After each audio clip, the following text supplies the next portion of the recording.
राधे राधे। आज हम कार्तिक मास का 10वां अध्याय पढ़ेंगे। बोलो कृष्णचंद्र भगवान की जय।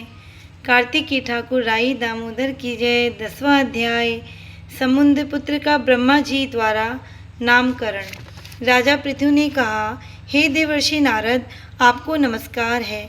अब कृपा कर यह बताएं कि जिस समय भगवान शंकर जी ने अपने नेत्रों की अग्नि को सागर की ओर फेंक दिया तो फिर उसका क्या हुआ।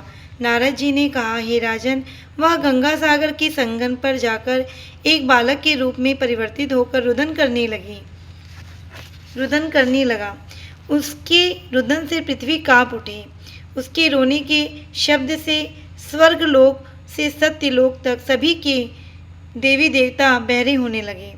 तत्पश्चात ब्रह्मा जी उस रुदन को सुनकर वहां जा पहुँचे जहाँ वह बालक बैठा था। ब्रह्मा जी ने पूछा, यह रुदन करने वाला अद्भुत सुंदर बालक कौन है।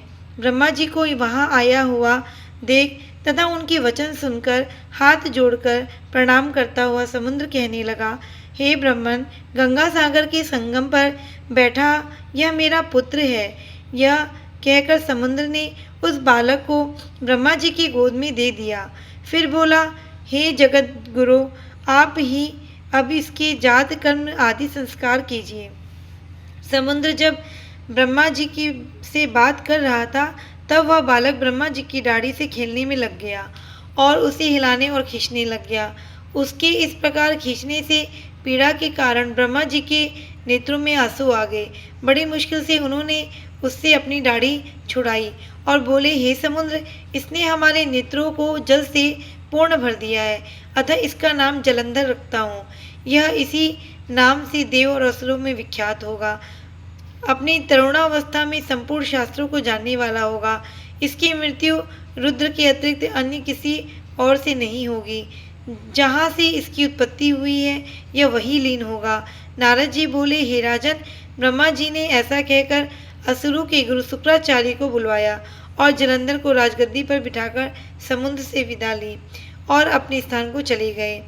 जब समुद्र ने अपने पुत्र जलंधर को शीघ्र ही बड़ा होता पाया तो वह उसकी योगी कन्या की खोज में लग गया।